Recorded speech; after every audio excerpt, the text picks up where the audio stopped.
நீங்க சொல்ற அந்த அமமுக, ஓபிஎஸ் அவர்கள் கட்சியெல்லாம் வந்துட்டு தனி கட்சியெல்லாம் கிடையாது. அவங்க பிஜேபி தான் ஆக்சுவலி. இவங்க 2 பேரை தவிர்த்து நான் பாஜக பத்தி பேசணும்னா, பாஜக தமிழகத்தில் வளர்ச்சி அடைந்திருக்கு. நான் அதுதான் சொல்லுவேன் நான். பாஜக வளர்ச்சியில பாமகவுக்கும் ஒரு பங்கு இருக்குல்ல? இல்ல. நான் பாஜக தனிப்பட்ட முறையில சொல்றேன் நானு. பாஜகவின் வளர்ச்சி இருக்கு. நீங்க என்னதான் மூடி மூடி மறைச்சாலும் தமிழகத்துல அந்த தாமரை மலராது மலராதுன்னு சொல்லிட்டு இருந்தாலும், அது மலருதா மலர்லியான்றதெல்லாம் பிரச்சனை கிடையாது. மொட்டு இருக்கு, வேர் இருக்கு. அவ்வளவுதான் நான் சொல்ல முடியும். சோ அத வந்துட்டு என்ன சொல்ல கால் ஊன்றிட்டாங்க அவங்க. அவங்களுக்குன்னுட்டுன்னு ஒரு ஓட் பேங்க் இருக்கு.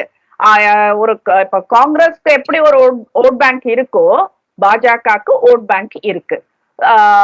பெரிய விஷயமா நம்ம எதிர்பார்க்க வேண்டாம். திமுக, அதிமுக அளவுக்கெல்லாம் எதிர்பார்க்க வேண்டாம். பட் ஸ்டில் அவங்களுக்கு இருக்குன்றதுதான் வந்துட்டு என்னோட தனிப்பட்ட கருத்து. இது 2021 வரைக்கும் பாஜகவுக்கு பெரிய ஓட் பேங்க் இல்லைன்னு சொல்லிட்டு இருந்தாங்க. பாஜக வளரவே இல்லை அப்படின்னு சொல்லிட்டு இருந்தாங்க. பட் அண்ணாமலை வந்ததுக்கு அப்புறம் அந்த ஒரு மாற்றம் இருக்கிறத பார்க்க முடியுதா? இல்ல, அண்ணாமலை அவர்கள் வந்ததுக்கு அப்புறம் குழப்பம் தான் ஏற்பட்டுச்சே தவிர மாற்றம் எல்லாம் எதுவும் ஏற்படல. இன்னும் சொல்ல போனா கட்சிக்குள்ள இருக்கிறவங்களுக்கு ஒரு வெறுப்பு இருந்தது. ஒரு என்ன சொல்றது, ஒரு கேவலமான ஒரு அரசியல் நடந்ததை வந்துட்டு அப்பதான் பார்க்க முடிஞ்சது. ஒரு ஹனி ட்ராப்ன்றதெல்லாம் வந்துட்டு ரொம்ப கேவலமா இருந்தது. அதெல்லாம் நடந்தது. சோ அதெல்லாம் வந்துட்டு பாலிடிக்ஸ் கிடையாது. அதெல்லாம் வந்து தேர்ட் ரேட்டட் இது. சோ அண்ணாமலை பத்தி இல்ல, அண்ணாமலையை நம்பி எல்லாம் பாஜக கிடையாது. அண்ணாமலை அந்த இடத்துல இல்லைன்னா இப்ப நான் சொல்றேன் பார், பாஜக வந்துட்டு வளர்ந்துருக்குன்னு சொல்லி, அண்ணாமலைக்கு பதில் வேற யாராச்சும் இந்த இடத்துல இருந்திருந்தாக்கா இன்னும் ஒரு பெரிய வளர்ச்சி இருந்திருக்கும். அண்ணாமலையால் மட்டுமே தான் வந்துட்டு அது.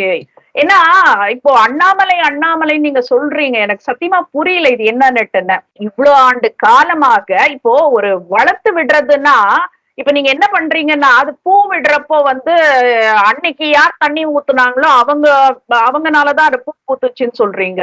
அது கிடையாது. அது நட்டு வச்சு அந்த வேருக்கு வந்துட்டு அவ்வளவு ஸ்ட்ரென்த்தை கொடுத்து தினம் தினம் தினம் தண்ணி ஊத்திட்டு வந்த அந்த மூத்த தலைவர்கள் எல்லாம் இருக்காங்க. இப்ப நான் ஹெச் ராஜால இருந்து இவரு ராகவன்ல இருந்து நான் எல்லாரையுமே பேசுவேன் நானு. இத்தனை பேரு அந்த கட்சிக்காக உழைச்சிருக்காங்க. இவ்வளவு பேர் உழைச்சாலும் 3% தாண்ட முடியல அவங்களால.